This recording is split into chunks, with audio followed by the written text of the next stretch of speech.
اللہ اللہ اللہ اللہ اللہ الحمد للہ وکفی وسلام علی عبادہ الذین اصطفی اما بعد اعوذ باللہ من الشیطان الرجیم بسم اللہ الرحمن الرحیم یا ایہا الذین آمنوا اصبروا وصابروا ورابطوا واتقوا اللہ لعلکم تفلحون سبحان ربک رب العزة عما یصفون وسلام علی المرسلین والحمد للہ رب العالمین اللہم صلی علی سیدنا محمد وعلی آل سیدنا محمد وبارک وسلم۔ قرآن مجید کی جو آیت مبارکہ تلاوت کی گئی اس میں ایمان والوں کو صبر کرنے کا حکم ہے۔ اس آیت کریمہ کے بارے میں مشائخ صوفیاء کی تفاسیر میں کیا آیا ہے یہ آج اس کی عربی عبارت پڑھتا جائے گا، علماء طلباء اس کا ترجمہ سمجھ لیں گے، کیونکہ اس کا اگر ترجمہ کریں تو شاید اسی میں ہی پورا وقت صرف ہو جائے۔ البتہ صبر کیا ہوتا ہے اس کا مضمون پھر تفسیر اور حدیث کے بعد انشاءاللہ مزید کریں گے۔ چنانچہ تفسیر لطائف الاشارات امام قشیری رحمۃ اللہ علیہ کی تفسیر ہے، وہ 3 لفظوں کی تفسیر فرماتے ہیں، اصبروا، صابروا اور رابطوا۔ فرماتے ہیں اصبروا علی الطاعات وعن المخالفات وتصابروا فی ترک الہوا والشہوات وقطع المنع والعلاقات ورابطوا بالاستقامۃ فی الصحبۃ فی عموم الاوقات والحالات۔ ایک تفسیر یہ بھی ہے اصبروا بنفوسکم وصابروا بقلوبکم ورابطوا باسرارکم۔ ایک تفسیر یہ بھی انہوں نے لکھی کہ اصبروا تحت حکمی وصابروا فی الجہاد مع اعدائی واربطوا قلوبکم بموافقتی ورضائی۔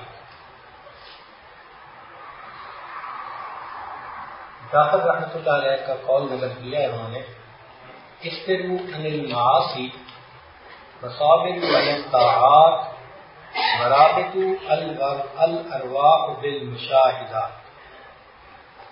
ایک اور قول نقل کیا، اصبروا بجوارحکم علی الطاعات وصابروا بقلوبکم مع اللہ ورابطوا باسرارکم بالحقائق محبہ۔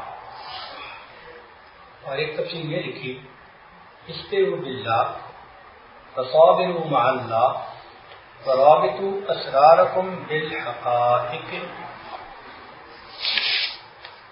تفسیر بحر المجید میں ابن غیبہ رحمۃ اللہ علیہ فرماتے ہیں، اصبروا علی حفظ مراسم الشریعہ وصابروا علی تحصیل انوار الطریقہ ورابطوا قلوبکم علی شہود انوار الحقیقہ۔ ایک تفسیر یہ فرماتے ہیں کہ اصبروا علی اداء العبادہ وصابروا علی تحقیق العبودیہ ورابطوا فی تحصیل القربہ۔ اور ایک عجیب تفسیر فرمائی، اصبروا علی تحقیق مقام الاسلام وصابروا علی دوام الایمان ورابطوا علی الوقوف فی مقام الاحسان۔ ایک جگہ فرمایا، اصبروا علی تخصیص الطاعات وصابروا علی رفض الحظوظ والشہوات ورابطوا اسرارکم علی انوار المشاہدات۔ چنانچہ فضل رحمۃ اللہ علیہ فرماتے ہیں کہ الصبر حبس النفس عن الجزع، کہ اپنے نفس کو مصیبت پڑنے کے اوپر جزا فضا کرنے سے روکنا، واللسان عن التشکی، شکوہ سے اپنی زبان کو روکنا، والجوارح عن لطم الخدود وشق الثياب، کپڑے پھاڑنا، منہ پہ تماچے مارنا مصیبت کے وقت میں. تو وہ تین چیزوں کا تذکرہ کرتے ہیں کہ ایک تو انسان آہو بکا نہ کرے، زبان سے الفاظ نکالنا بے صبری کے، دوسرا شکایت نہ کرے، اور تیسرا عورتیں جیسے کسی مصیبت کے وقت میں اپنے منہ پہ ہاتھ مار لیتی ہیں، تو ان چیزوں سے بچنا، یا کوئی کپڑے پھاڑ لیتا ہے، ان تمام چیزوں سے بچنے کا نام وہ فرماتے ہیں کہ صبر ہے. اور اللہ رب العزت کے پیارے حضور صلی اللہ علیہ وسلم نے بتلایا، الا ادلکم علی ما یمحو اللہ بہ الخطایا، کیا میں تمہیں نہ بتاؤں وہ چیز کہ جس کے ذریعے سے اللہ رب العزت تمہاری خطاؤں کو معاف فرماتے ہیں، دھو دیتے ہیں. ویرفع بہ الدرجات، اور تمہارے درجات کو بلند فرماتے ہیں. قالوا بلا، صحابہ نے عرض کیا اے اللہ کے حبیب صلی اللہ علیہ وسلم ضرور بتائیے. فرمایا اسباغ الوضوء علی المکارہ، کہ سردی کے وقت میں جب وضو کرنا ذرا مشکل ہوتا ہے، ایسے تنگی کے وقت میں صبر کرنا، یہ بھی انسان کے گناہ معاف کرتا ہے، درجات کو بڑھاتا ہے. وکثرت الخطا الی المساجد، اور نماز با جماعت پڑھنے کے لیے مسجد کی طرف چل کے جانا، یہ بھی انسان کے گناہوں کو مٹاتا ہے، درجات کو بڑھاتا ہے. وانتظار الصلاۃ بعد الصلاۃ، اور ایک نماز کے بعد دوسری نماز کے انتظار میں رہنا، یہ بھی انسان کے گناہوں کو مٹاتا ہے، درجات کو بڑھاتا ہے. چنانچہ ایک حدیث مبارکہ میں ہے، اذا جمع اللہ الخلائق نادا مناد این اہل الصبر، قیامت کا دن ہوگا، ایک ندا دینے والا، آواز لگانے والا اعلان کرے گا، اناؤنسمنٹ کرے گا، صبر والے کہاں ہیں؟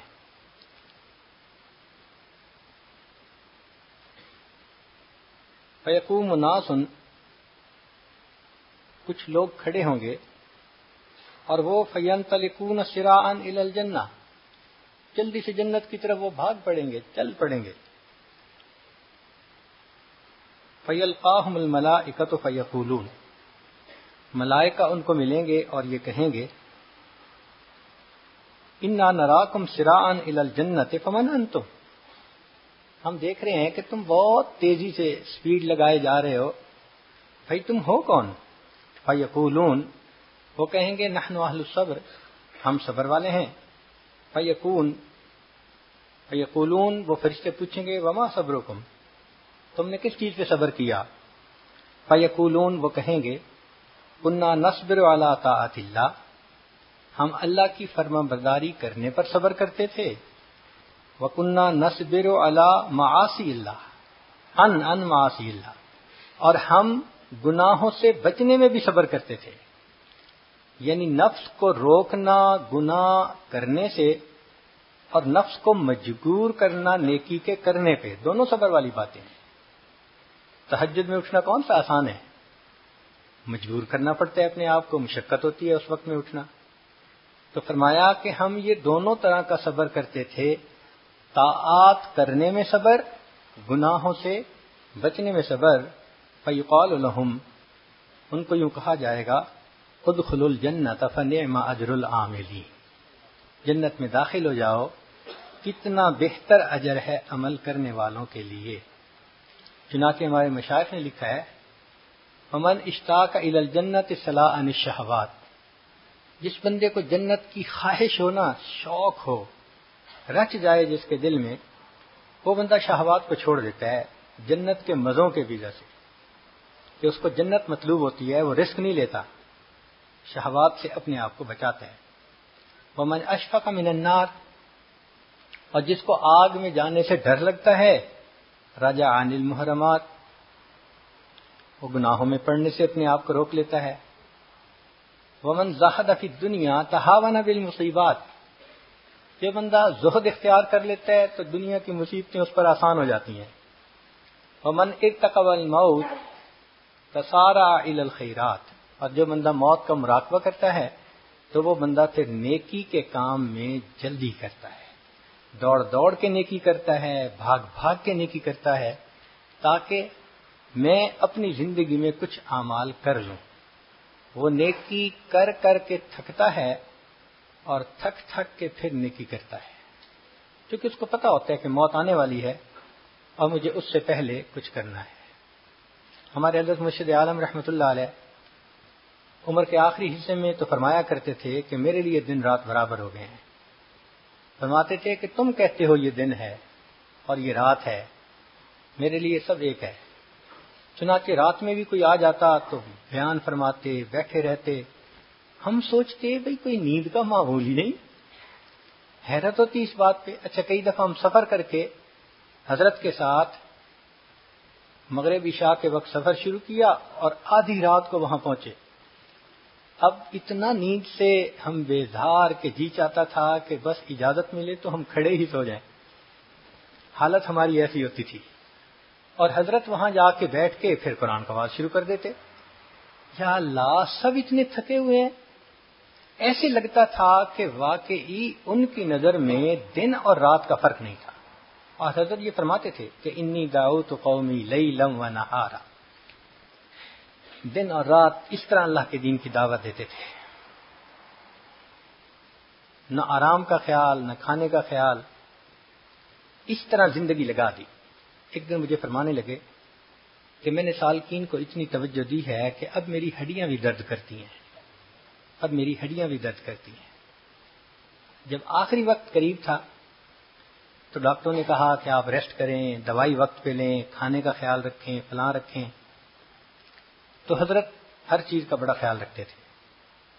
تو حضرت کے بڑے صاحبزادے حضرت مولانا عبد الرحمن قاسمی رحمۃ اللہ علیہ بہت نیک نوجوان تھے، بہت باخدا اور باہمت نوجوان تھے.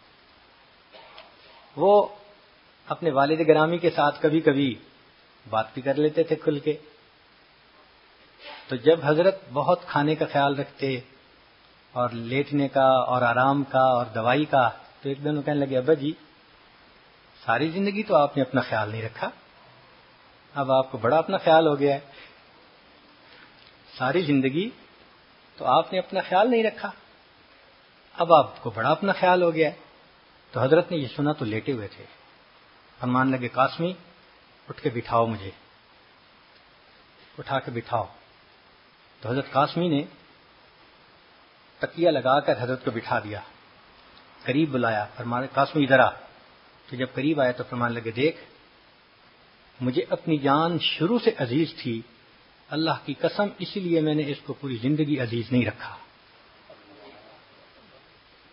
مجھے اپنی جان شروع سے عزیز تھی، اسی لیے میں نے پوری زندگی اپنی جان کو عزیز نہیں رکھا. تو یہ اللہ والوں کی عبادتیں ہوتی ہیں. حقیقت میں ان کو اپنی جان عزیز ہوتی ہے ان کو، مگر وہ یہ سمجھتے ہیں کہ عزیز کا مطلب آرام دینا نہیں ہے. عزیز کا مطلب اپنی جان کو مشقت میں ڈال کے اللہ کے ہاں درجہ پا کے چلے جانا، اس کو عزیز کہتے ہیں.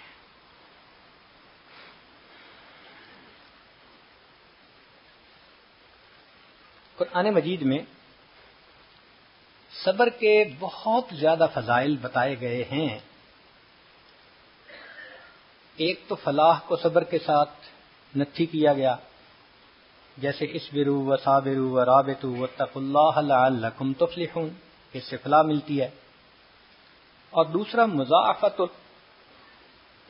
اجر الصابرین، جو صبر کرنے والے کو اجر ملتا ہے وہ کئی گنا زیادہ ہوتا ہے. اللہ فرماتے ہیں انما یوفی الصابرون اجرہم بغیر حساب، کہ صبر کرنے والوں کو تو ہم بلا حساب اجر عطا فرما دیں گے. سبحان اللہ. رب کریم اگر کہیں کہ بلا حساب اجر، تو ذرا اندازہ لگائیں نا کہ کتنا اجر ہوگا. اللہ اکبر. پھر صبر کرنے والوں کو اللہ کی معیت ملتی ہے. ان اللہ مع الصابرین. پھر صبر کرنے والوں کو اللہ رب العزت مدد عطا فرماتے ہیں. استعینوا بالصبر والصلاۃ. تو اللہ کی مدد آتی ہے. اللہ کی مدد اترتی ہے. فرمایا بلا ان تصبروا وتتقوا ويأتوكم من فورهم هذا يمددكم ربكم. سبحان اللہ. یعنی فرشتوں کے نازل ہونے کی بشارت ان کو دے رہے ہیں کہ تم نے صبر کیا اس وجہ سے. بخمسۃ آلاف من الملائکۃ مسومین. نبی اسلام نے فرمایا ان النصر مع الصبر کہ اللہ کی مدد تو صبر والے کے ساتھ ہوتی ہے. تو جو صبر کرتا ہے اللہ کی مدد ملتی ہے. اور اس صبر کی وجہ سے اللہ کی حفاظت ہوتی ہے. چنانچہ فرمایا ان تصبروا وتتقوا لا يضركم كيدهم شيئا. اگر تم صبر کرو گے اور تقوی اختیار کرو گے تو یہ تمہارے دشمن ہیں، حاسد ہیں، وہ تمہارا بال بیکا بھی نہیں کر سکیں گے. تمہیں اللہ کی حفاظت نصیب ہو جائے گی. اور جب صبر والے جنت میں داخل ہونے لگیں گے تو قرآن مجید میں فرمایا والملائکۃ یدخلون علیہم من کل باب سلام علیکم بما صبرتم فنعم عقبی الدار. صبر کی وجہ سے فرشتے بھی ان کو سلام، مبارکیں مبارکیں ایسے دے رہے ہوں گے. فرمایا کہ صبر ایمان والوں کے لیے بہتر ہے. وَإِنْ عَاقَبْتُمْ فَعَاقِبُوا بِمِثْلِ مَا عُوقِبْتُمْ بِهِ وَلَئِنْ صَبَرْتُمْ لَهُوَ خَيْرٌ لِلصَّابِرِينَ. چنانچہ صبر کے اوپر بڑا اجر ملتا ہے. إِلَّا الَّذِينَ صَبَرُوا وَعَمِلُوا الصَّالِحَاتِ أُولَئِكَ لَهُمْ مَغْفِرَةٌ وَأَجْرٌ كَبِيرٌ. کبیر کا لفظ استعمال فرمانا اندازہ کر سکتا ہے انسان کہ اللہ رب العزت کتنا زیادہ اجر فرمائیں گے. فرمایا جعل الصبر من عزم الامور واصبر علی ما اصابک ان ذلک من عزم الامور. اور کامیابی کا وعدہ ان ایمان والوں کے ساتھ جو صبر کرتے ہیں. چنانچہ بنی اسرائیل والوں نے فرعون کی جو تکالیف تھیں اس کے اوپر صبر کیا. اللہ فرماتے ہیں وَتَمَّتْ كَلِمَةُ رَبِّكَ الْحُسْنَىٰ عَلَىٰ بَنِي إِسْرَائِيلَ بِمَا صَبَرُوا. تو دیکھو صبر کی وجہ سے اللہ کی یہ نعمتیں ان کو ملیں. پھر صبر کرنے والے سے اللہ محبت فرماتے ہیں وَاللَّهُ يُحِبُّ الصَّابِرِينَ.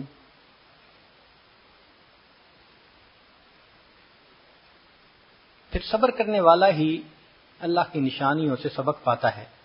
فرمایا ان فی ذلک لآیات لکل صبار شکور. اس لیے حضرت ایوب علیہ الصلوۃ والسلام نے بیماری پہ صبر کیا.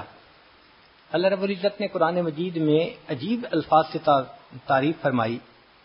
فرمایا انا وجدناہ صابرا نعم العبد انہ اواب. میرا کتنا اچھا بندہ تھا، میری طرف رجوع کرنے والا تھا. سبحان اللہ.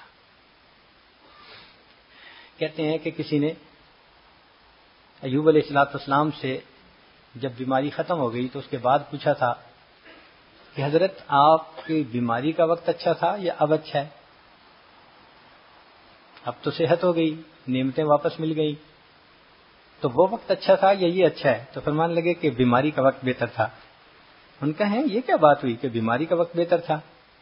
کہنے لگے ہاں جب بیمار تھا صبح ہوتی تھی اللہ تعالیٰ پوچھتے تھے ایوب تیرا کیا حال ہے، اور اس ہم کلامی کا یعنی جو الہام فرماتے تھے مزہ مجھے شام تک رہتا تھا. جب شام ہوتی تھی دوبارہ تعزیت فرماتے تھے ایوب تیرا کیا حال ہے. بیماری تو چلی گئی مگر اللہ کی جو وہ باطن کی ہم کلامی تھی اس کا مزہ مجھے اب بھی تڑپا دیتا ہے. اللہ کی رحمت کی نظر ہوتی ہے. ماں کا بیٹا رو رہا ہو تو ماں کا کتنا ترس آتا ہے. ایسے جو انسان پریشان حال ہو، مصیبت میں ہو، تو اللہ رب العزت کو بھی اس بندے کے اوپر ترس آتا ہے.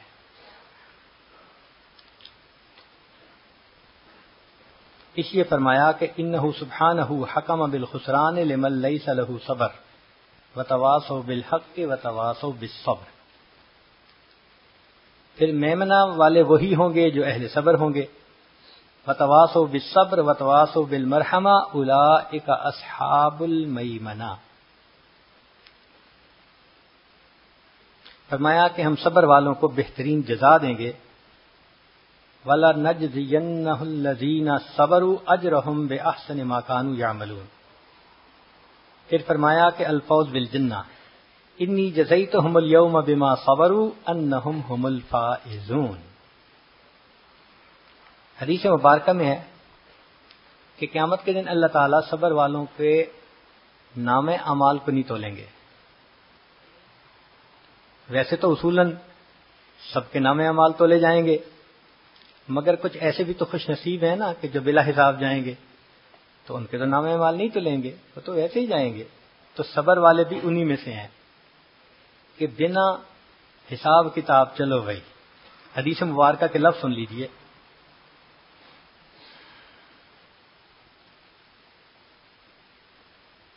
حدیث قدسی ہے. اللہ رب العزت ارشاد فرماتے ہیں اذا وجہت الی عبد من عبیدی مصیبتا فی بدنہ او مالہ او ولدہ.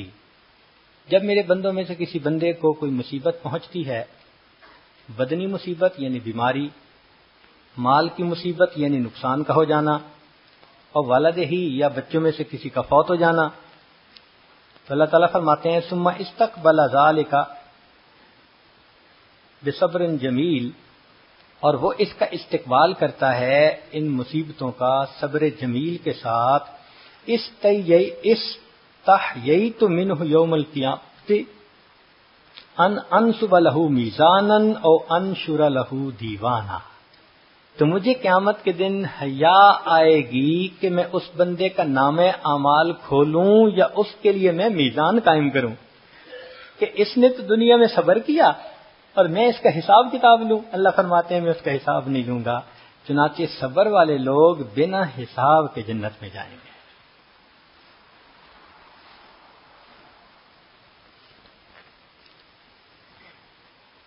انسان کے اوپر 3 طرح کے حالات آتے ہیں.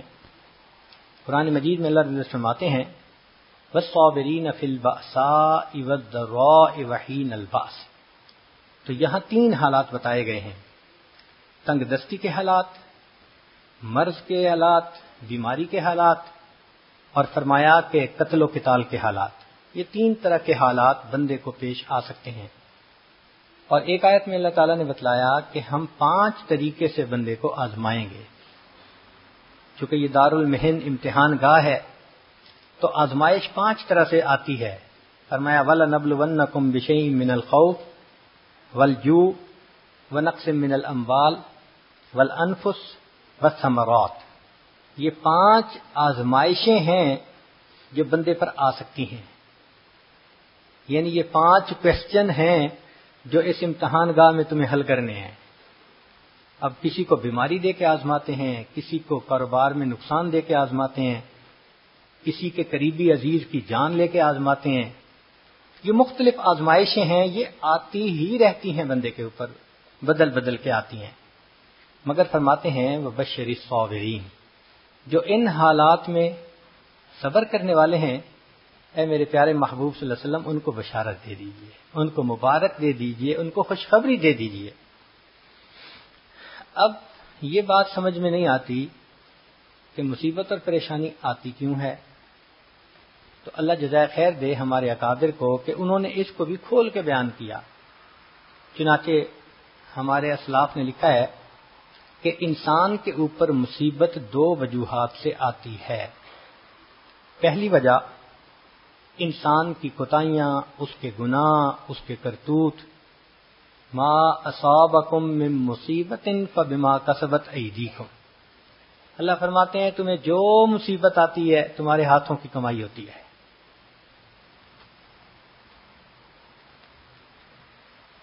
اس کی مثال یوں سمجھ لیجئے کہ غلطی ہوئی تو تھپڑ پڑ گیا. کہ بندہ بھی گناہ کرتا ہے تو اللہ تعالیٰ اس کو سمجھانے کے لیے کوئی مصیبت بھیج دیتے ہیں. جب مصیبت آتی ہے نا پھر انسان ذرا جاگتا ہے، پھر آنکھیں کھولتا ہے، پھر جو 5 وقت کی نماز بھی نہیں نہ پڑھتا وہ پوچھتے حضرت میں تہجد میں کیا پڑھا کروں. اب پریشانی جو آ گئی ہے، کہاں فرض نماز نہیں ہوتی تھی، کہاں تہجد میں بھی پڑھائیاں ہو رہی ہیں.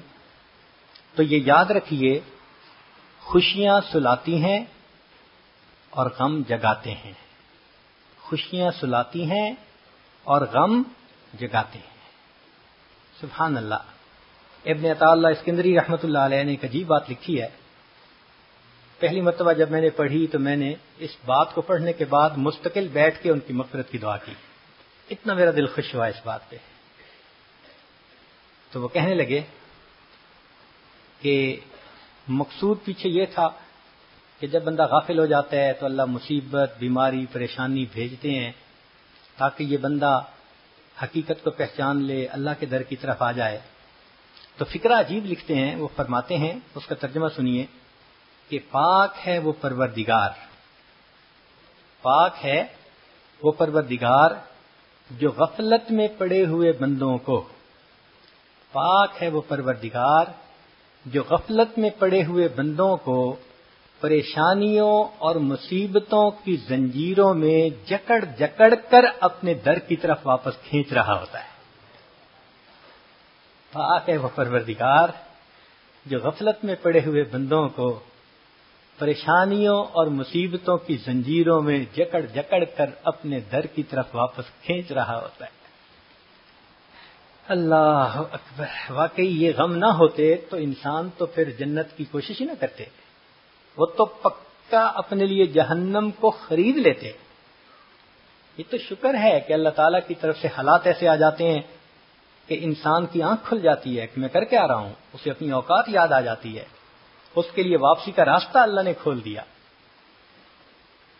تو واقعی یہ اللہ رب العزت کا بڑا فضل اور کرم ہے کہ اللہ تعالیٰ بندے کے گناہوں پر اس کو دنیا ہی میں سزا دے دیتے ہیں اور اس کو اپنی طرف متوجہ کر لیتے ہیں. کئی مرتبہ یہ سزا، یہ مصیبت، یہ گناہوں کی وجہ سے نہیں آتی، درجات بڑھانے کے لیے آتی ہے. مثال کے طور پہ بندے نے دعا مانگی، اللہ مجھے قیامت کے دن اپنے محبوب کے قدموں میں جگہ عطا فرما دے. دعا قبول ہو گئی. اب عمل تو ہے نہیں کہ قدموں میں جگہ ملے، تو کیسے ملے گی؟ تو اللہ رب العزت اس کے لیے بہانہ بناتے ہیں. کوئی بیماری بھیج دی، کوئی مصیبت بھیج دی، کوئی پریشانی بھیج دی، اور ان معمولی باتوں پہ جب وہ بندہ صبر کر لیتا ہے، اس صبر کو بہانہ بنا کر اللہ اس کی اس تمنا کو پورا فرما دیتے ہیں. تو آنے والی مصیبت ہمیشہ بری تو نہیں ہوتی، کئی مرتبہ اس میں فائدے بھی ہوتے ہیں. بھائی دیکھیں، ہر تکلیف بری نہیں ہوتی. کئی تکلیف تو ایسی ہوتی ہے کہ بندہ اس تکلیف کو برداشت بھی کرتا ہے اور تکلیف دینے والے کو پیسے بھی دیتا ہے. آپ بتائیں کہ اگر آپ کے جسم پہ کوئی بڑا پھوڑا ہو اور ڈاکٹر کہ جناب اس کا آپریشن کرنا ہے، فیس ادا کریں گے؟ ہاسپٹل کی فیس بھی دیں گے، سرجن کی بھی فیس دیں گے. وہ کرے گا کیا؟ وہ چیرے گا. سبحان اللہ. چیر پھاڑ کے پیسے دے رہے ہیں اور بعد میں شفا ہوتی ہے تو اس کو دعائیں بھی دے رہے ہوتے ہیں. تو تکلیف پہنچانے والے کو پیسے بھی دیتے ہیں، دعائیں بھی دیتے ہیں. اس لیے تکلیف ہمیشہ بری نہیں ہوتی. اس لیے دعائیں دیتے ہیں، پیسہ دیتے ہیں کہ یہ چھوٹی تکلیف ختم ہو جاتی ہے، بڑی تکلیف سے بندے کو بچا لیتی ہے. اسی طرح اللہ تعالیٰ بھی کئی مرتبہ بڑے عذاب سے بچانے کے لیے اپنے بندوں پہ چھوٹی تکلیف بھیج دیتے ہیں. ہم چونکہ کوتاہ نظر ہیں، ہم اس کو محسوس نہیں کر پاتے کہ بھئی اس میں ہمارے لیے فائدہ کیا تھا، اس میں ہمارے لیے حکمت کیا تھی. ہم بس ذرا سی پریشانی مصیبت آئی تو واویلا مچانا شروع کر دیتے ہیں. اچھا یہ دیکھیں کہ بے صبری کا فائدہ کیا ہوتا ہے. مصیبت تو ٹلتی نہیں جو آ چکی ہوتی ہے. ہاں اتنا ضرور ہوتا ہے کہ اس مصیبت پہ جو اجر ملنا تھا وہ اجر ملنا بند ہو جاتا ہے. مصیبت پہ جو اجر ملنا تھا اجر ہی بند ہو جاتا ہے. تو پھر بے صبری کا فائدہ کیا ہوا؟ اس سے تو بہتر تھا انسان صبر کرتا تو اس کی وجہ سے اجر کا تو امیدوار ہوتا نا. تو فرمایا پہلی بات ما اصابکم من مصیبت فبما کسبت ایدیکم، اور دوسرا فرمایا ما اصاب من مصیبت فباذن اللہ، جو مصیبت تمہیں پہنچتی ہے اللہ کے علم سے، اللہ کی مرضی ہے، اللہ آزمائشیں بھی بھیج دیتا ہے۔ چنانچہ انبیاء کرام پر جو مصیبتیں آئیں وہ ان کے درجات بڑھانے کے لیے آئیں، قرب کے اعلیٰ ترین درجات ملے، وہ اس لیے تھیں۔ اب مصیبت آنے کی وجوہات تو سمجھ میں آ گئی، چنانچہ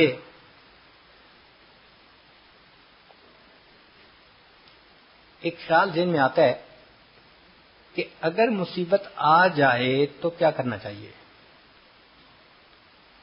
اصول سمجھ لیں کہ بندے کو مصیبت مانگنی نہیں چاہیے، کبھی بھی نہ مانگے۔ اللہ تعالیٰ کو بہادری دکھانے کی ضرورت نہیں ہے، ہمت طاقت دکھانے کی ضرورت نہیں ہے، عاجزی کرنے کی ضرورت ہے۔ اے اللہ میں عاجز بندہ ہوں، میں متحمل نہیں ہو سکتا، میرے ساتھ عافیت کا معاملہ کیجیے۔ تو مصیبت مانگے نہیں، اور اگر آ جائے تو واویلا نہ مچائیں، اب اس کے اوپر صبر کر لیں۔ مگر قرآن مجید نے طریقہ بتا دیا کہ بھئی یہ مصیبت کم کیسے ہو سکتی ہے۔ مثال کے طور پہ کوئی فوت ہو گیا تو شریعت کہتی ہے کہ اس وقت تم یوں کہو انا للہ و انا الیہ راجعون۔ ان الفاظ کے پڑھنے سے دل کو تسلی ہو جاتی ہے۔ اچھا معنی بھی دیکھ لیجئے ذرا اس کے، انا للہ، اس کا معنی یہ ہے کہ ہم اللہ کے ہیں، ہم اللہ کی ملک ہیں، اللہ ہمارا مالک ہے۔ تو بھئی مالک کو اختیار ہوتا ہے نا، کسی چیز کو اوپر کی سٹوری پہ رکھ دے یا نیچے کی سٹوری پہ رکھ دے، تو یہ تو مالک کا اختیار ہے۔ کوئی کہہ تو نہیں نہ سکتا بھئی آپ نے کرسی خریدی، اس کو اوپر کی سٹوری پہ کیوں رکھا، بھئی آپ نے اس کرسی کو بیسمنٹ میں کیوں رکھا۔ وہ کہے گا بھئی مالک ہوں، جب تک چاہوں اوپر رکھوں، جب تک چاہوں بیسمنٹ میں ڈال دوں۔ تو اللہ ہمارے مالک ہیں، جب تک چاہیں گے زمین کے اوپر رکھیں گے، جب چاہیں گے اس کی بیسمنٹ میں ڈال دیں گے، قبر میں پہنچا دیں گے۔ تو کوئی کچھ کہہ سکتا ہے کہ کیوں بچے کو جوانی میں موت آ گئی، لڑکپن میں موت آ گئی؟ بھائی مالک کی مرضی ہے۔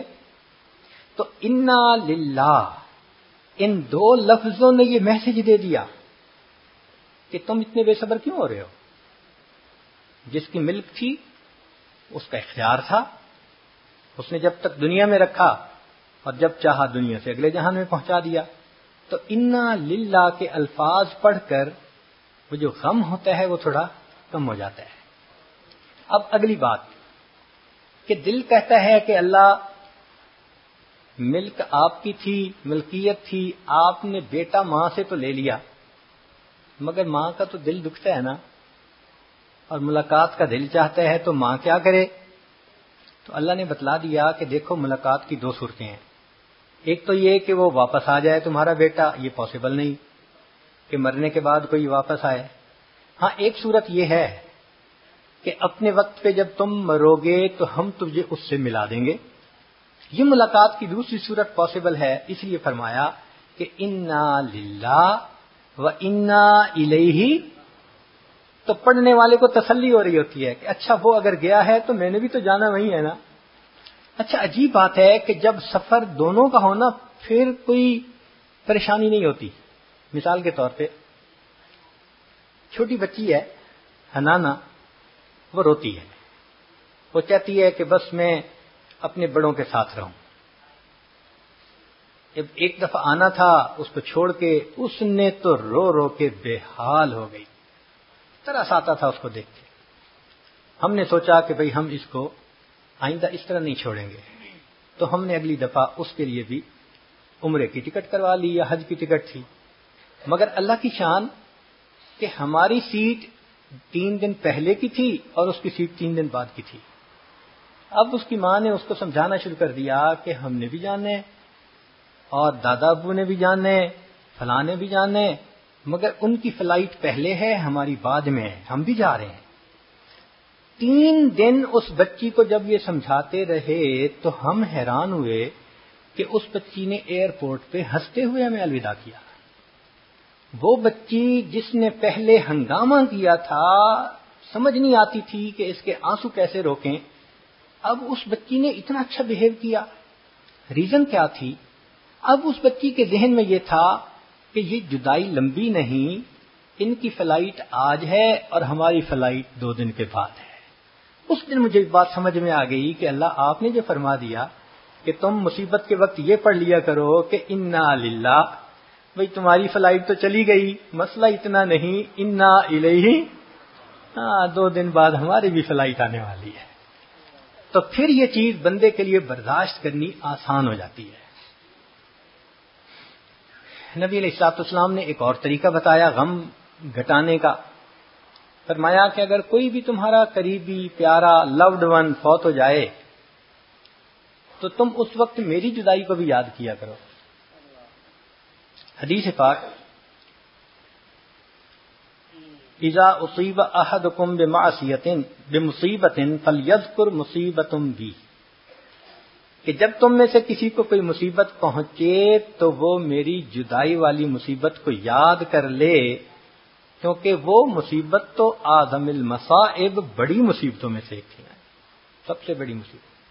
صحابہ رضوان کے لیے نبی علیہ الصلوۃ والسلام کی جدائی سے بڑی مصیبت اور کوئی نہیں تھی، اس سے بڑا دکھ نہیں تھا.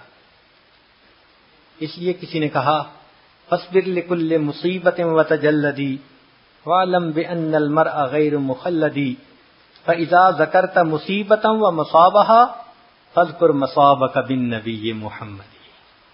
تو محبوب صلی اللہ علیہ وسلم کی جدائی والے ہی ان کی مصیبت کو یاد کر لینا، یہ چھوٹی مصیبتیں بہت آسان ہو جائیں گی. حضرت اقدس رحمۃ اللہ علیہ تھانوی رحمۃ اللہ علیہ لکھتے ہیں کہ مصیبت کو کم کرنے کا بہترین طریقہ یہ ہے کہ آدمی غور کرے اس آیت پر، ان اللہ مع الصابرین، کہ صبر کرنے والے کے ساتھ اللہ ہوتے ہیں. وہ فرماتے ہیں کہ اگر اس کا مراقبہ کر لے نا بندہ تھوڑی دیر بیٹھ کے کہ مصیبت تو آئی ہے، اگر میں صبر کر لوں گا اللہ میرے ساتھ ہو جائیں گے، تو اس بات پر انسان کا غم ہلکا ہو جاتا ہے. اور ہمارے مشائخ صوفیاء نے لکھا ہے کہ نبی علیہ الصلوۃ والسلام پر جب بہت مصیبت پریشانی آتی تھی اللہ تعالیٰ تسلیاں دیتے تھے. چنانچہ اللہ تعالیٰ فرماتے ہیں وَاصْبِرْ وَمَا صَبْرُكَ إِلَّا بِاللَّهِ وَلَا تَحْزَنْ عَلَيْهِمْ وَلَا تَكُ فِي ضَيْقٍ مِّمَّا يَمْكُرُونَ إِنَّ اللَّهَ مَعَ الَّذِينَ اتَّقَوْا وَالَّذِينَ هُمْ مُحْسِنُونَ. اور ایک جگہ فرمایا وَلِرَبِّكَ فَاصْبِرْ، اے میرے محبوب اپنے رب کی خاطر صبر کر. اور ایک جگہ فرمایا وَاصْبِرْ فَإِنَّكَ بِأَعْيُنِنَا، اے محبوب صبر کیجئے، آپ ہماری آنکھوں کے سامنے ہیں، ہم آپ کو دیکھ رہے ہیں. تو حضرت تھانوی رحمۃ اللہ فرماتے ہیں کہ جب مصیبت آئے تو بندہ یہ سوچے کہ اس حال میں اللہ محبت کی نظر سے مجھے دیکھ رہے ہیں، تو وہ مصیبت آسان ہو جاتی ہے.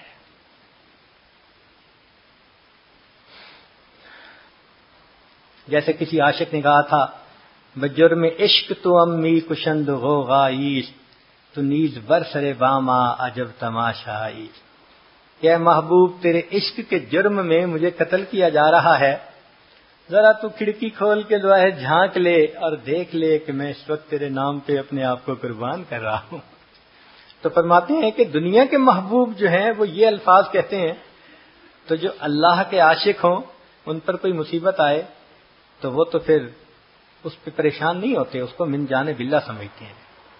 اس لیے کسی نے کہا تیرا غم بھی مجھ کو عزیز ہے، تیرا غم بھی مجھ کو عزیز ہے کہ وہ تیری دی ہوئی چیز ہے. تیرا غم بھی مجھ کو عزیز ہے کہ وہ تیری دی ہوئی چیز ہے. محبوب کا دیا ہوا غم بھی اچھا لگتا ہے بندے کو. ایک طریقہ غم کو ختم کرنے کا یا کم کرنے کا ہوتا ہے تعزیت کرنا. چنانچہ اگر کسی پہ مصیبت آئے تو دوسروں کا یہ کام نہیں ہوتا کہ بیٹھ کے ڈسکشن کریں، کمنٹس پاس آن کریں، بلکہ فرمایا کہ ایمان کا تقاضا یہ ہے کہ ایمان والے اس کے غم میں شریک ہوں اور اس کی تعزیت کریں. تعزیت کہتے ہیں پرسہ کے بات کہنا، تسلی کی بات کہنا. چنانچہ جس مسلمان پہ بھی کوئی غم مصیبت آئے، رشتہ دار، پڑوسی، قریب کے، کمیونٹی کے لوگ، ان کے اوپر لازم ہوتا ہے کہ وہ جائیں اور اس کو تسلی دلائیں. اس تسلی کے بولنے سے اس کا غم ہلکا ہو جاتا ہے. اب تعزیت کرنے پر اجر کیا ملتا ہے؟ ذرا توجہ سے سنیے کہ نبی علیہ الصلوۃ والسلام نے ارشاد فرمایا، ما من مؤمن یعزی اخاہ بما بہ الا کساہ اللہ من حلل الکرامت یوم القیامہ. کوئی بندہ نہیں جو اپنے بھائی کی غم کی حالت میں تعزیت کرے مگر تعزیت کرنے پر اللہ قیامت کے دن اس کو عزتوں کی پوشاک عطا فرمائیں گے، پوشاک پہنائیں گے اس کو. سبحان اللہ. آج گریجویشن ہوتی ہے نا، تو جو بچے گریجویشن کرتے ہیں ان کو گاؤن پہناتے ہیں. تو یوں سمجھ لیں کہ جو دوسرے مسلمان بھائی کی تعزیت کرنے کا عادی ہوگا، اللہ رب العزت ساری مخلوق کے سامنے قیامت کے دن اس کو عزت کا گاؤن پہنائیں گے. اتنا بڑا اجر ہے جو اس وقت انسانوں کو یہ مل رہا ہوگا. چنانچہ سیدنا عباس عنہ جب فوت ہوئے تو ایک بدوی آیا دیہاتی، اور اس نے عبداللہ ابن عباس عنہ کی تعزیت کی. تو تعزیت عجیب الفاظ میں کی، کہنے لگا، اصبر نکن بکا صابرین فانما صبر الرعیت بعد صبر الراسی، کہ آپ صبر کریں کیونکہ آپ کے صبر پر ہم صبر کریں گے، اس لیے کہ رعیت کا صبر ان کے امیر اور حاکم کے صبر کے اوپر ہوتا ہے. خیر من العباس اجرک بعدہ، جو عباس عنہ کے جانے کے بعد آپ کو اجر ملا وہ ان سے تمہارے لیے زیادہ بہتر ہے.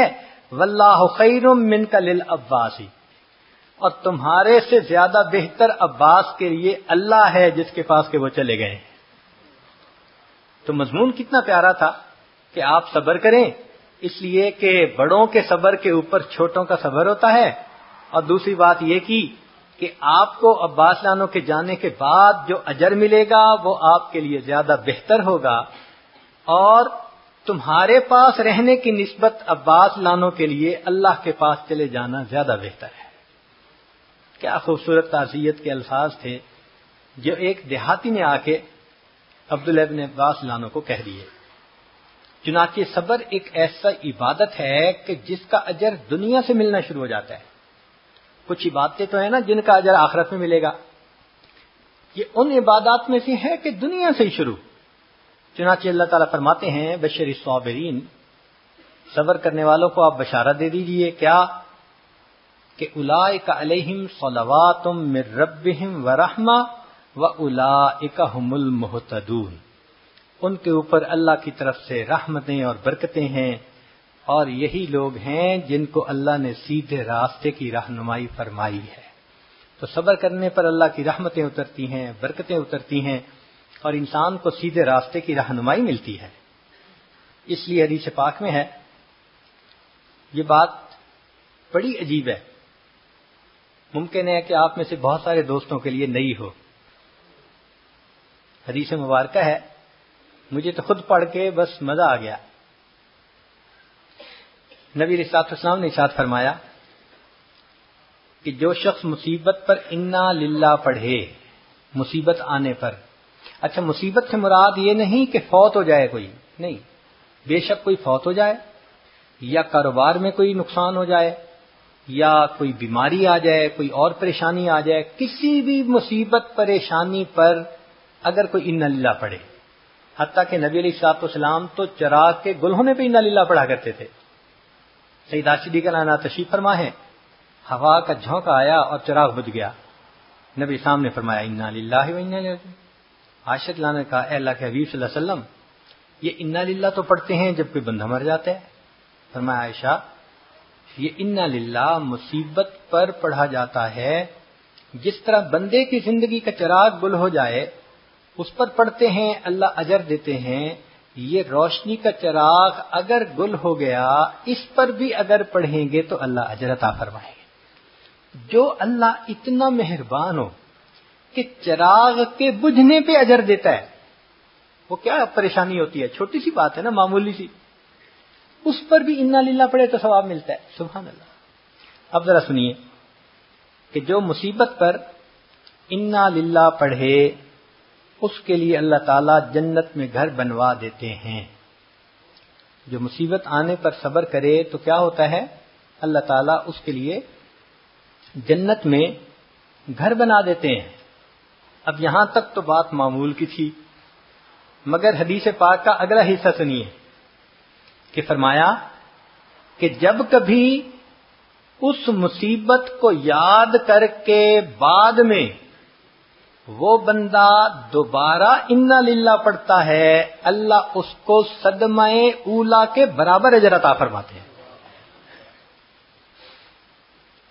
اب دیکھو، والدین تو فوت ہوئے آج سے 10 سال پہلے، اس وقت تو واقعی صدمہ تھا، لیکن اگر اس وقت صبر کیا تو صبر والے کا اللہ نے اکاؤنٹ کھول دیا۔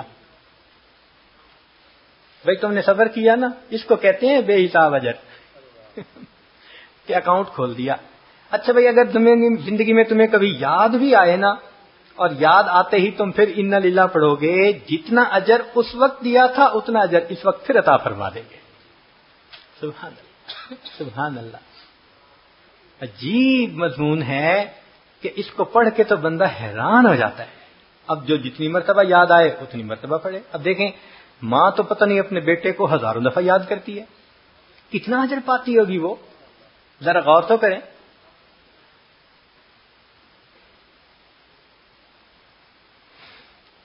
ایک حدیث مبارکہ میں ہے کہ جب بندہ فوت ہوتا ہے، نماز اس کے دائیں جانب، زکوٰۃ بائیں جانب، احسان اس کے اوپر سایہ کر لیتا ہے۔ صبر کہتا ہے کہ اس ساتھی کو ہر صورت عذاب سے بچانا ہے، اگر تم میرے ساتھ رہے تو ٹھیک، ورنہ میں اکیلا ہی اس کو عذاب سے بچانے کے لیے کافی ہو جاؤں گا۔ فن نامہ میں فرمایا، تاشوی در روزگار از صابراں، غم مکن از دیدن سختی گراں، در بلا وقتے کے صابر نیستی، نزد اہل صدق شاکر نیستی، بے شکایت صبر تو باشد جمیل، باکسے کم کن شکایت از خلیل، گر ہمی داری فرح را انتظار، در بلا جد صبر نہ بود ہیچکار۔ اگر تو چاہتا ہے کہ اللہ رب العزت کے ہاں سے تیرے لیے فرح آئے، خوشی آئے، اور اس کا تو انتظار کر رہا ہے، تو تجھے چاہیے کہ صبر کر، اس لیے کہ ان مع العسر یسرا۔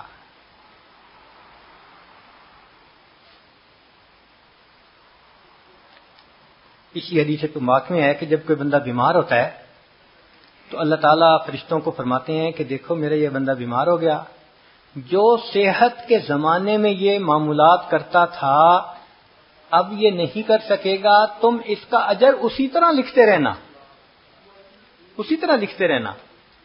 اور پھر دوسری بات یہ کہ اس کی ہر کروٹ کے بدلنے پر بھی اجر لکھنا، اور فرمایا کہ یہ کراہے گا، ہر کراہنے کے اوپر سبحان اللہ پڑھنے کا اجر لکھنا۔ اللہ اکبر، سبحان اللہ۔ مومن کے کیا مزے ہیں، نعمت ملے تو شکر ادا کرو تو بھی جنت، اور غم آئے صبر کرو تو بھی جنت۔ اللہ تیری شان بڑی ہے۔ اس لیے فرمایا اذا احب اللہ عبدا ابتلاہ، اللہ جب کسی بندے سے محبت فرماتے ہیں آزماتے ضرور ہیں، مگر وہ آزمائش اس کے درجے بڑھانے کے لیے ہوتی ہے، اس کو اپنے قریب کرنے کے لیے ہوتی ہے۔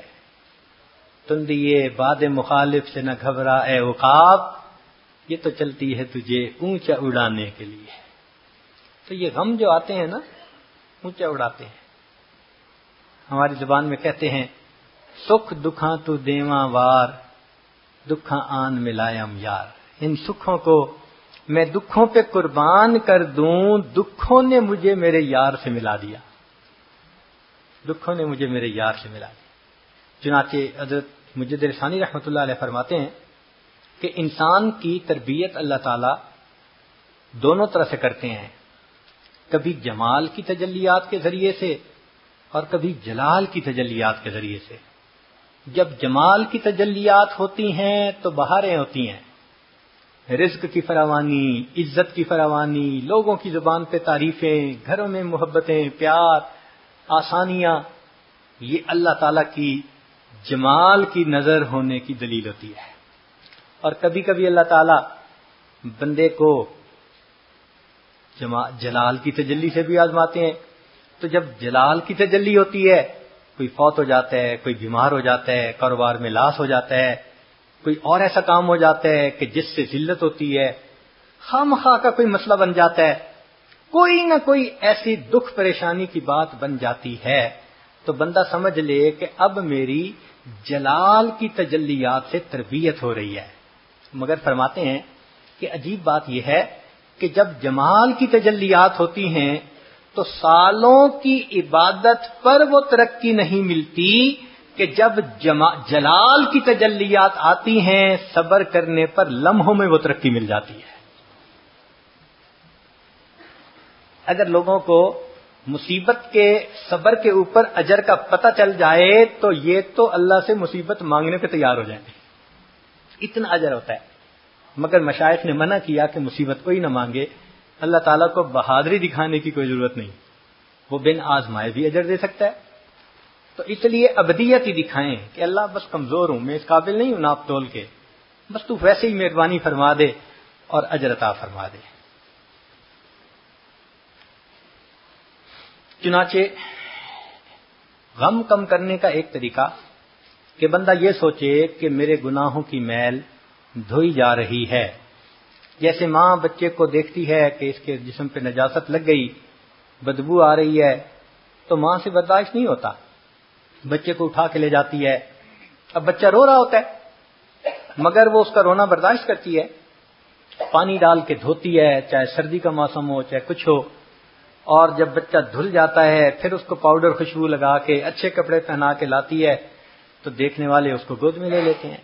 یہی معاملہ اللہ رب العزت بھی بندے کو دیکھتے ہیں کہ میرے بندے نے یہ خطا کی، یہ گناہ کیا، اب میل زیادہ ہو چکی، اب اس کو صابن لگانے کی ضرورت پیش آ گئی، تو پھر اللہ تعالیٰ غم کا صابن بھیج دیتے ہیں۔ تو اس وقت بے صبری کا مظاہرہ نہیں کرنا چاہیے، ورنہ جو بے صبری کا مظاہرہ کرتا ہے اللہ پہلے سے بڑی مصیبت بھیجتے ہیں، اور بے صبری کرتا ہے اس سے بھی بڑی مصیبت آتی ہے۔ اس کی مثال ایسے سمجھیں کہ جیسے باپ بچے کو سمجھانا چاہتا ہے کہ یہ سوری کر لے، تو پہلے تو اس کو بلا کے کہتا ہے کہ تم نے غلطی کیوں کی، نیت ہوتی ہے کہ میرے کہنے پر ہی سوری کر لے تو معاف کر دوں گا۔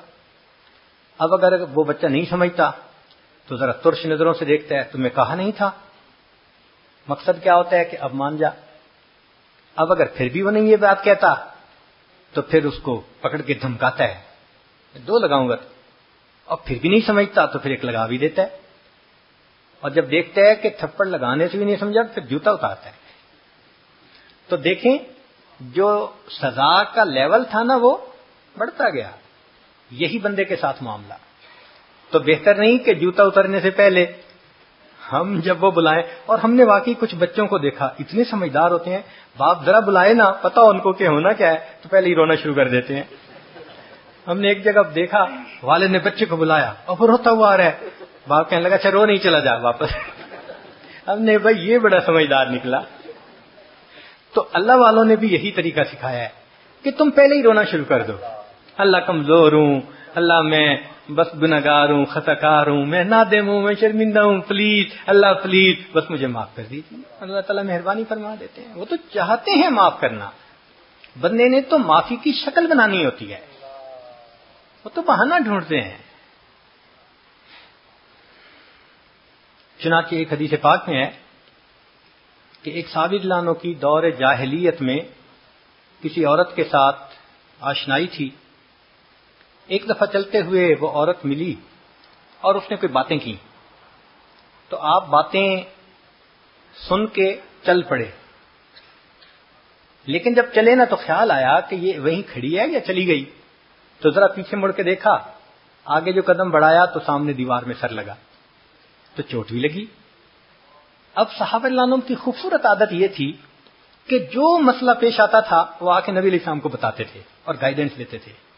چنانچہ اللہ کے پیارے حبیب صلی اللہ علیہ وسلم کی خدمت میں حاضر ہوئے, پورا واقعہ سنا دیا.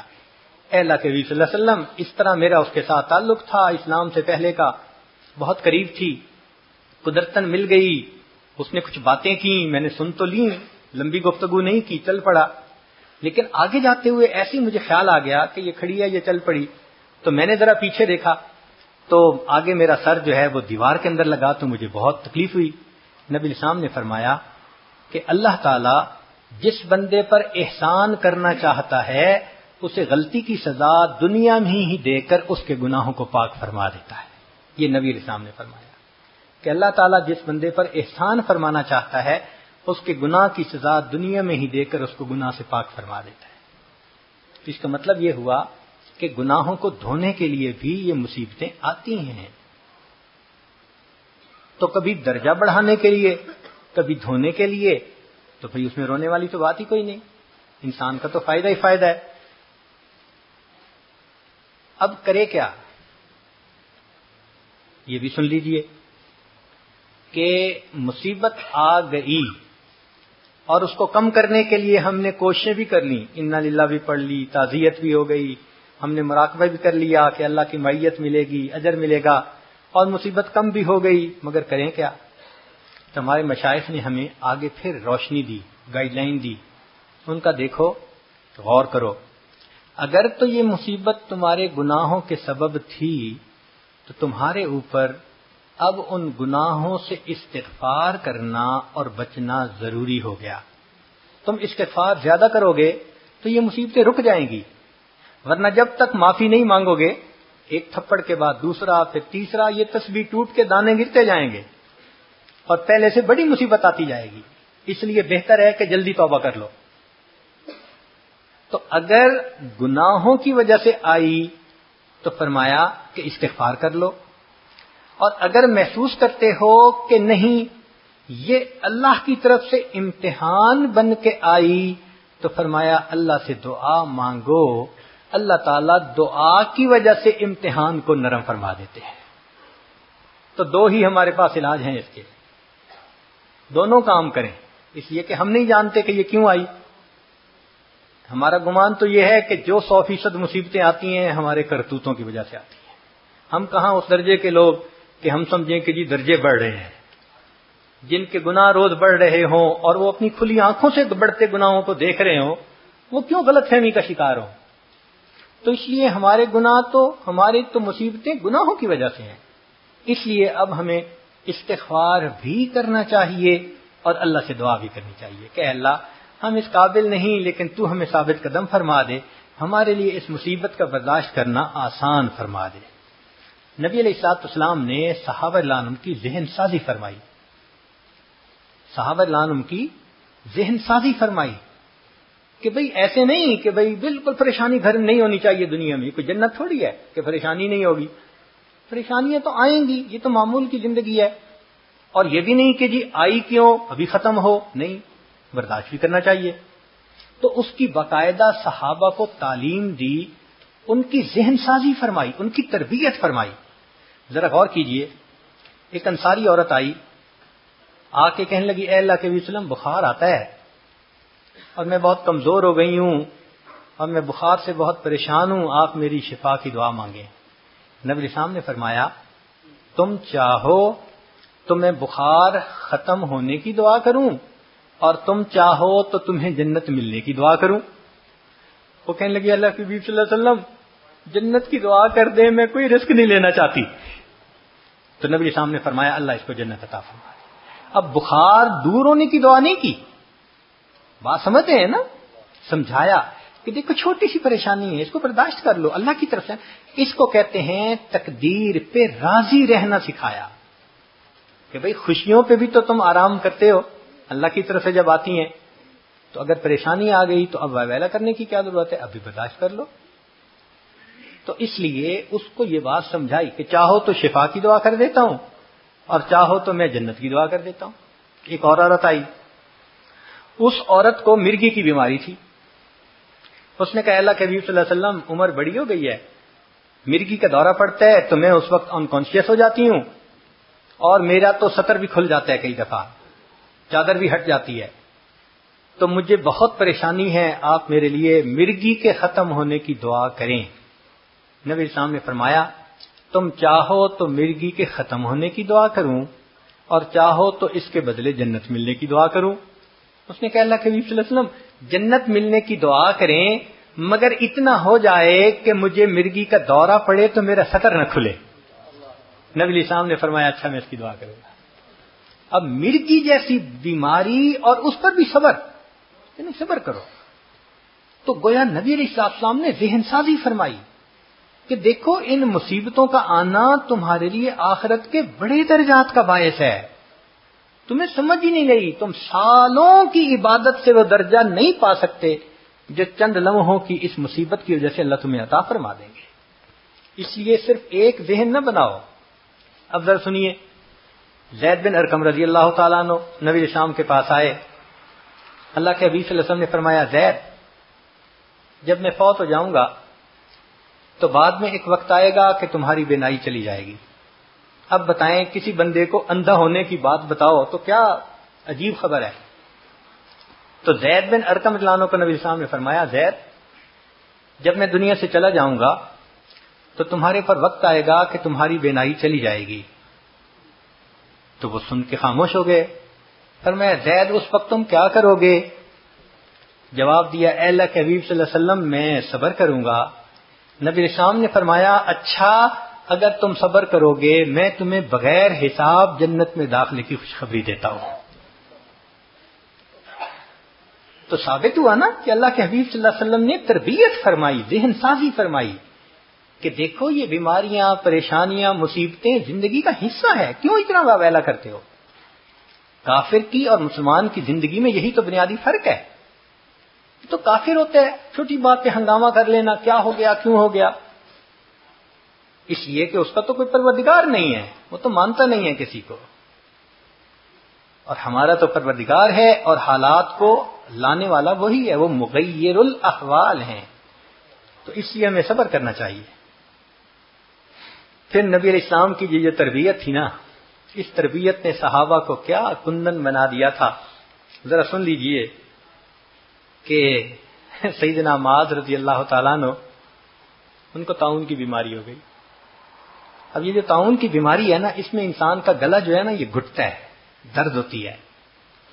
تو معاذ رضی اللہ عنہ کو جب طاعون کی بیماری ہوئی اور اس کا گلا گھٹتا تھا تو وہ اونچی آواز سے کہتے تھے اللہ تو جتنا چاہتا ہے میرا گلا گھونٹ لے، تیری عزت کی قسم تو جانتا ہے میں ابھی بھی تم سے محبت کرتا ہوں. اللہ اکبر. محبوب صلی اللہ علیہ وسلم کی تربیت کیا کام آئی کہ اللہ تو جتنا چاہتا ہے میرا گلا گھونٹ لے، تیری عزت کی قسم میں ابھی بھی تجھ سے محبت کرتا ہوں. سبحان اللہ، سبحان اللہ کو کتنا پیار آتا تھا ہوگا، ہے ان پہ کتنا پیار آیا ہوگا کہ اس بیماری اور اس حال میں یہ میرا بندہ کہہ رہا ہے میں اس حال میں بھی تجھ سے محبت کرتا ہوں میرے اللہ. اللہ اکبر. مرد تو مرد تھے، عورتوں کے بھی دل نبی علیہ الصلوۃ والسلام نے بہت بڑے بنا دیے تھے. ام سلیم رضی اللہ تعالیٰ عنہ عورت ذات ہیں، خاوند پردیس میں ہے، پیچھے بیٹے کی ولادت ہوئی اور جب جس رات خاوند نے پہنچنا تھا چند گھنٹے پہلے بیٹے کی وفات ہو گئی. اب بتائیں ماں بیٹے کی وفات پر کیا کرتی ہے؟ کوئی پوچھ کے روتی ہے؟ تو شور مچ جاتا ہے، اس کے تو آنسو اس کے قابو میں نہیں ہوتے. مگر یہ وہ صحابیہ تھی کہ جس کو نبی علیہ السلام کا پڑھایا ہوا سبق یاد تھا، وہ جانتی تھی کہ صبر کے اوپر اجر ملتا ہے. اب اس نے سوچا میں رہوں گی، میرا خاوند پردیس سے آئے گا اور آتے ہی اسے بچے کی موت کی خبر ملے گی تو وہ مسافر پہنچتے ہی پریشان ہوگا اپنے گھر پہ، تو اس کا دل دکھے گا، تو میں بیوی کا کیا فائدہ. اس نے بیٹے کی وفات کی بات کو اپنے دل میں رکھا، نہلا دیا، بچے کے اوپر کپڑا ڈال دیا اور خود بن سنور کے تیار ہو گئی. ذرا غور کیجئے میاں آئے, پوچھا میں اتنے مہینے پہلے گیا تھا تو آپ اس وقت حاملہ تھیں, کیا بنا؟ اللہ نے بیٹا دیا تھا. ان کا بیٹا کہاں ہے؟ کہنے لگا بڑا پرسکون ہے. اب پرسکون کا لفظ ایسا کہہ دیا جو زو مانا تھا کہ خامن سمجھا سویا ہوا ہے, چلو بھائی رات کا وقت ہے, صبح اٹھیں گے تو ملاقات کر لیں گے. اور وہ تو کہہ رہی تھی کہ پرسکون ہے, مرنے کے بعد پرسکون ہو جاتا ہے بچہ. تو خامن کو نہیں اندازہ ہوا, چنانچہ انہوں نے کھانا کھایا. پھر رات کا جو وقت تھا میاں بیوی نے بات چیت کی, حتیٰ کہ اس رات وہ اکٹھے بھی ہوئے, ملے بھی صحیح.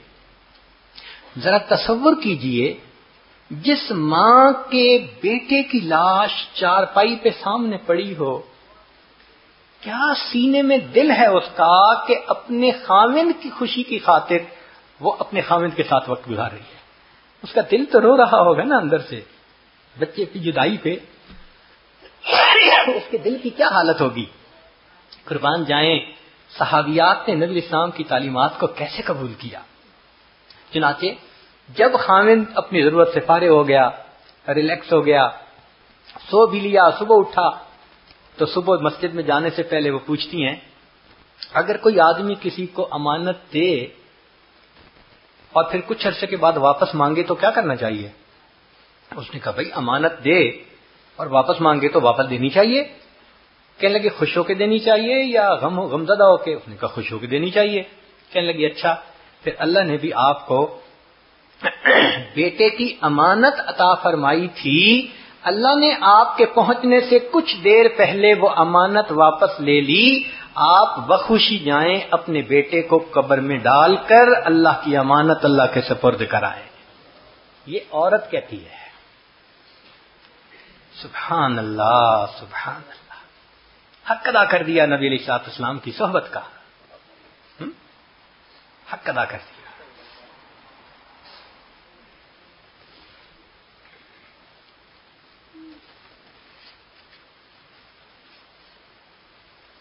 ہم نے تو ابھی مصیبتوں کو دیکھا ہی نہیں, ہم نے تو ابھی مصیبتوں کو دیکھا ہی نہیں.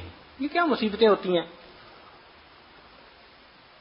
کسی رشتہ دار قریبی کا فوت ہونا, بیمار ہونا, دکھ پریشانی, یہ تو معمول کی چیزیں ہیں. لوگوں پہ تو ایسی ایسی پریشانیاں آتی ہیں. اللہ اکبر. نبی اسلام نے بنی اسرائیل کی ایک عورت کا واقعہ بتایا کہ طواف کر رہی تھی, کتابوں میں یہ واقعہ لکھا ہے, شاید کسی بزرگ نے بتایا ہوگا, ہاں, کہ وہ طواف کر رہی تھی اور کہہ رہی تھی اللہ میں اس حال میں بھی تجھ سے راضی ہوں. بار بار یہ لفظ کہہ رہی تھی, اے اللہ میں اس حال میں بھی تجھ سے راضی ہوں. پھر تھوڑی دیر بعد کہتی تھی اللہ اس حال میں بھی میں تجھ سے راضی ہوں. تو جب طواف کر چکی تو کسی نے پوچھا آپ کیا بات کر رہی تھی؟ تب اس نے اپنی کہانی سنائی. کہنے لگی میرے 3 بیٹے, تینوں بچپن لڑکپن کی عمر میں تھے. میں گھر کے اندر تنور میں روٹیاں پکا رہی تھی. ایک دن پہلے میرے خاوند نے بکری گھر کے اندر ذبح کی تھی, تو میرے بچے نے, بڑے نے اس کو ذبح کرتے دیکھا تھا. اب وہ خاوند نے چھری اندر کہیں رکھ دی, وہ بڑے بچے کو نظر آ گئی. تو وہ بڑا بھائی اپنے چھوٹے بھائی کو کہنے لگا تمہیں پتہ ہے ابو نے بکری کو ذبح کیا تھا؟ اس نے کہا اچھا. اس نے کہا میں تمہیں بتاؤں کیسے ذبح کیا تھا. اب وہ بچے کھیل میں, تو جو درمیانہ تھا وہ کہنے لگا بتاؤ. اس نے درمیانے بھائی کو لٹا لیا. اب بچے کو نہیں پتا تھا کہ وہ چھری کتنی تیز ہے. اس نے اس کو بتانے کے لیے کہ ابو نے ایسے گلے پہ چھری پھیری تھی, جو چھری پھیری تو وہ چھوٹے بھائی کا ونڈ پائپ کٹ گیا. اب جب ونڈ پائپ کٹا تو وہ تڑپنے لگا, اور جب تڑپا تو آواز آئی تو کہنے لگی کہ میں بھاگی. اندر جا کے دیکھا تو اس وقت تک میرے بیٹے کا سانس بند ہو چکا تھا. میرے بیٹے کا سانس بند ہو چکا تھا. تو میں بچے کو اٹھا کے کٹا ہوا گلا لا کے باہر چارپائی پہ میں نے لٹایا. تو میں نے سوچا کہ یہ میرا دوسرا بیٹا جو تھا وہ کہاں چلا گیا. وہ ڈر کے مارے لکڑیاں پڑی ہوئی تھیں ان کے پیچھے جا کے چھپ گیا. میں اسے ڈھونڈنے لگی کہ یہ بڑا گیا کہاں ہے. کہنے لگی جب میں گئی اور میں نے جا کے دیکھا تو جہاں وہ چھپا تھا وہاں سانپ تھا. سانپ نے اس کو ڈسا اور اس بچے کی لاش وہاں پڑی ہوئی تھی. تو کہنے لگی میں بڑے بیٹے کی لاش اٹھا کے لائی اور چارپائی پہ دوسرے بیٹے کی لاش کو بھی آ کے لٹا دیا. اتنے میں مجھے تیسرے کا خیال آیا کہ وہ جو رینگنے والا تھا، چھوٹا کرال کرنے والا بیبی، وہ کدھر؟ وہ تو میرے قریب ہی تھا۔ کہنے لگا جب میں نے آ کے دیکھا وہ تو کنویں کے، وہ اس تنور کے اندر گر گیا تھا۔ کہتا ہے اس کی کوئلہ بنی ہوئی لاش میں نے اپنے ہاتھوں سے اٹھائی، تینوں بیٹوں کی لاش میں نے چارپائی پر رکھی، ان کو نہلایا، کفنایا، اللہ کی امانتیں اللہ کے سپرد کر کے عمرہ کرنے آ گئی، اور میں کہہ رہی ہوں اللہ میں اس حال میں بھی تجھ سے راضی ہوں، اللہ میں اس حال میں بھی تجھ سے راضی ہوں۔ ہم نے تو مصیبتیں دیکھی نہیں ہیں ابھی، اللہ کے بندوں پہ کیا کیا گزرتی ہے۔ قریب کے زمانے میں بہادر شاہ ظفر وقت کا بادشاہ کہلاتا ہے، نیک طبیعت کا انسان تھا، لیکن اس کے ساتھ کیا ہوا کہ جب اس کو قید کیا تو دشمنوں نے 12 بیٹے تھے اس کے، ان کو گرفتار کر لیا، اور پھر بہادر شاہ ظفر کو کہا جی ہم نے آپ کی دعوت کرنی ہے۔ اس کے لیے دسترخوان بچھایا گیا اور اس کو کہا کہ جی آپ برتن کھولیے اور اپنی دعوت کے لیے ابتدا کیجئے۔ وہ پہلا برتن کھولتا تھا، بڑے بیٹے کا سر اس کے اندر تھا، دوسرا کھولا، دوسرے کا سر، تیسرا بہادر شاہ ظفر نے 12 جوان بیٹوں کے سر اپنی آنکھوں کے سامنے دیکھے۔ اس پر اس نے کہا تھا نہ کسی کی آنکھ کا نور ہوں، نہ کسی کے دل کا قرار ہوں، جو کسی کے کام نہ آ سکے میں وہ ایک مشت غبار ہوں۔ کوئی مجھ پہ آنسو بہائے کیوں، کوئی مجھ پہ دیپ جلائے کیوں، کوئی مجھ پہ پھول چڑھائے کیوں، میں وہ بے کسی کا مزار ہوں۔ میرا رنگ روپ بدل گیا، میرا یار مجھ سے بچھڑ گیا، میرا رنگ روپ بدل گیا، میرا یار مجھ سے بچھڑ گیا، جو چمن خزاں سے اجڑ گیا میں اسی کی فصل بہار ہوں۔ کبھی اللہ بہار دکھا دیتا ہے، تخت و تاج پہ بٹھا دیتا ہے، اور کبھی اللہ خزاں دکھاتا ہے، 12 جوان بیٹوں کے سر اپنی آنکھوں سے بندہ دیکھتا ہے۔ ہم نے کہاں مصیبتیں دیکھی ہیں؟ اس لیے اللہ رب العزت نے ہمیں جس حال میں رکھا ہے ہم اللہ کا شکر ادا کریں، چھوٹی موٹی پریشانیوں پر نہ شکایت کریں، نہ شکوے کریں، نہ کوئی اور کریں، بس صبر کر کے اتنی دعا مانگیں میرے مولا کمزور ہیں، ہم ناپ تول کے قابل نہیں ہیں، ہم ناپ تول کے قابل نہیں ہیں۔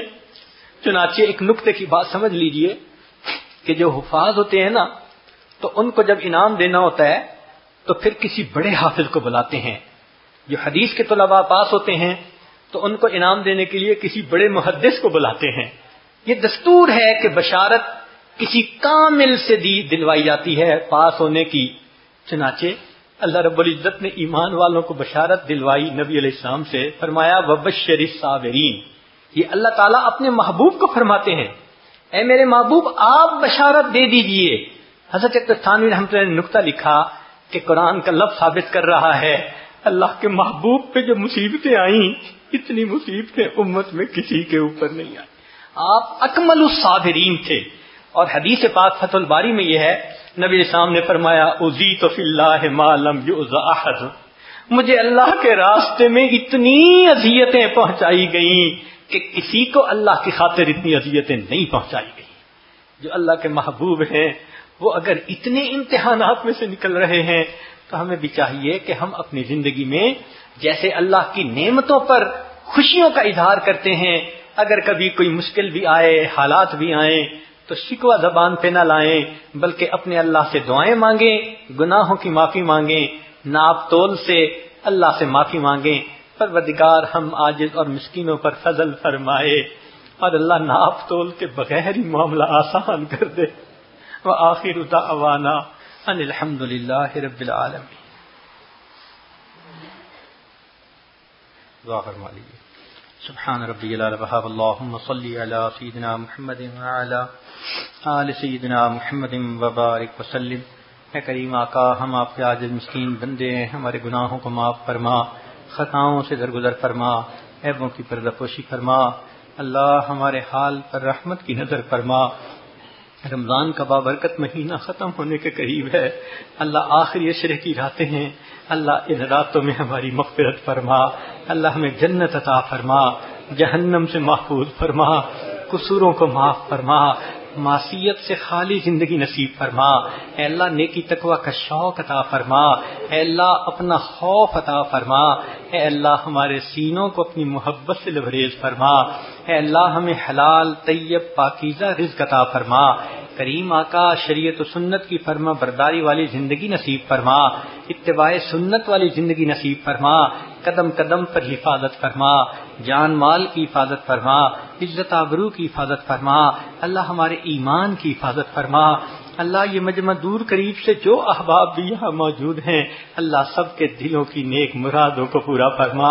رمضان کی ہر رات میں آپ کے محبوب صلی اللہ علیہ وسلم کی بشارت ہے، جہنمی لاکھوں جہنم سے بری ہوتے ہیں، میرے مولا آج کی رات میں ہمیں بھی بری فرما دیجیے، اللہ آج کی رات ہمیں بھی بری فرما دیجیے، اللہ بری فرما دیجیے، ہم سے تو دھوپ کی گرمی برداشت نہیں ہوتی، اللہ تیرے جہنم کی گرمی کہاں برداشت ہوگی، اللہ مہربانی کر دیجیے، اللہ یہ آپ کے بندے آپ کے در پر حاضر ہیں، چوکھٹ پکڑ کے بیٹھے ہیں، اللہ مہربانی کر دیجیے، اللہ معاف فرما دیجیے، اللہ معاف فرما دیجیے، کریم رحمت کی نظر فرما دیجیے، ہمارے نمازوں کو قبول فرما، روزوں کو قبول فرما، تراویح کو قبول فرما، تلاوت کو قبول فرما، ذکر مراقبے کو قبول فرما، دین کی جو باتیں کہی گئیں سنی گئیں اس کو قبول فرما، اللہ امت کو ہدایت نصیب فرما، امت کے لیے ہدایت کے فیصلے فرما، اللہ امت کے لیے ہدایت کے فیصلے فرما، دین کا کام جہاں بھی ہو رہا ہے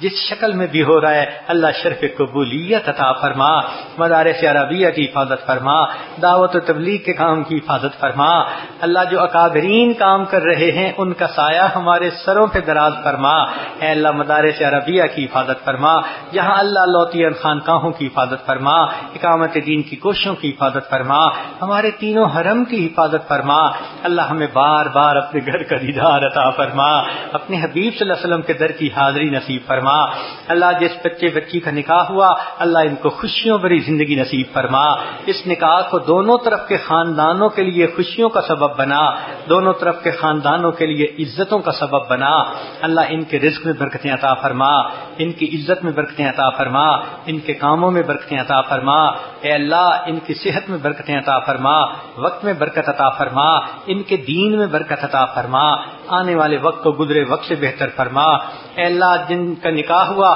زوجین کو بری نظر سے محفوظ فرما، برے اثر سے محفوظ فرما، برا چاہنے والوں کی برائی سے محفوظ فرما، حاسدوں کے حسد سے محفوظ فرما، میرے مولا زندگی میں کبھی بھی بے سہارا نہ فرما، کبھی بھی بے آسرا نہ فرما، کبھی بھی اپنے در سے دور نہ فرما، جادو ٹونے سے محفوظ فرما، اوپرے اثر سے محفوظ فرما، اللہ ہر قسم کے جادو سے محفوظ فرما، اللہ اپنی رحمتوں کا سایہ نصیب فرما، اللہ ماں باپ کے دلوں کو ان کی طرف سے خوش اور راضی فرما، اس نکاح کو دونوں طرف کے والدین کے لیے خوشیوں کا سبب بنا، عزتوں کا سبب بنا، اللہ ان کے گھر کو خوشیوں سے آباد فرما، ان بچوں کو ایک مثالی گھرانہ بنا، اے اللہ ان کے ساتھ مدد و نصرت شامل حال فرما، دونوں کو ایک دوسرے کے حقوق پورا کرنے کی توفیق عطا فرما، ایک دوسرے کی قدردانی کی توفیق عطا فرما، ایک دوسرے کے شر سے محفوظ فرما، ان کو خیر پر جمع فرما، اللہ جو محبتیں آپ نے آدم علیہ السلام اور اماں حوا کے دل میں عطا فرمائیں